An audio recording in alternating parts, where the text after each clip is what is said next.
আসলে আজ ছিল আমার মামার না, মামারও না, ভাইয়ের birthday. Hello everyone, I am Shefashri and welcome back to my mini blog. সত্যি কথা বলতে কাল শো করে আজ সকালে ফিরে আমি প্রচন্ড টায়ার্ড ছিলাম, কিন্তু কিছু করার ছিল না। আজ ছিল আমার কাজিন ভাইয়ের বার্থডে, তাই তাড়াতাড়ি রেডি হয়ে বেরিয়ে পড়েছিলাম মামাবাড়ির উদ্দেশ্যে। আজ অনেক দিন পর দিদাকে এত সুন্দর করে সাজতে দেখে, এত খুশি দেখে আমরা নিজেরাও খুব খুশি ছিলাম। আর সত্যি কথা বলতে দিদাকে সেই দিন খুব মিষ্টি দেখাচ্ছিল।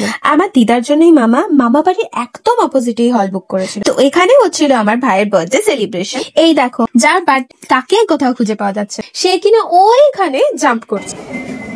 Happy birthday and now meet my boyfriend. আমার দাদুকে না এই বেবি পিঙ্ক কালারটা বলে বরাবরই খুব মিষ্টি লাগতো, আর আজকেও খুব মিষ্টি লাগছিল। আর ইনি হলেন আমার বড় মামা।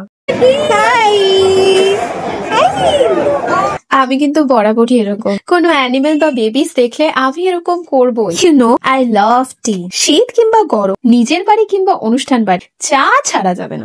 এই দেখো, সবাই মিলে এখানে খাচ্ছে আর কেউ আমায় দিচ্ছে না। আর আমরা কিচ্ছু খাইনি, এরাই খাচ্ছে, সব এরা খাচ্ছে, সব এরা মিলে খাচ্ছে।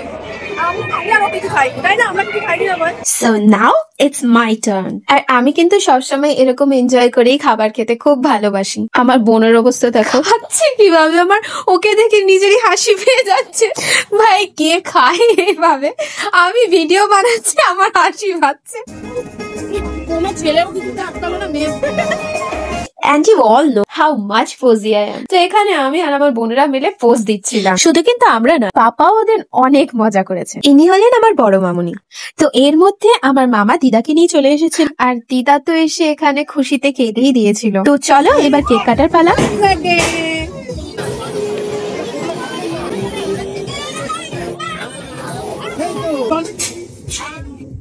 আর ইনি হলেন আমার ছোট মামা। স্পেশালি আমার ভাইয়ের বার্থডের জন্য আমি এই শাড়িটা কিনেছি। তো তোমরা সবাই বলো আমাকে এই শাড়িটা পরে কেমন লাগছে। আজকাল আমরা এমন একটা যুগে বাস করছি যেখানে আমরা এতটাই ব্যস্ত হয়ে পড়েছি যে ব্যস্ততার মাঝে আত্মীয় স্বজন, বন্ধু বান্ধব সবার সাথে সাক্ষাৎ করাটা সবসময় পসিবল হয়ে ওঠে না। তাই এই অনুষ্ঠানের দিনগুলোতে যখন সবার সাথে দেখা হয় খুব আনন্দ লাগে। বাঙালি বাড়ির অনুষ্ঠান মানেই কিন্তু পেট পুরে খাওয়া দাওয়া। আমি আগের থেকেই ভেবে গেছিলাম আইসক্রিম আমি অনেকগুলো খাবো।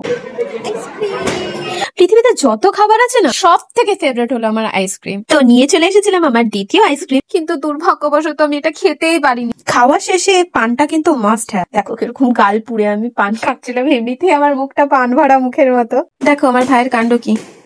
আর এই এতক্ষণ এই জুতো পরে দৌড়াদৌড়ি করে আমার পায়ের যে অবস্থা হয়েছিল, আমাকে লিটারালি খালি পায়ে বাড়ি ফিরতে হয়েছে। পায়ের তলায় ফুসকা পড়ে গেছে আমার। তো চলো tata, see you in my next blog.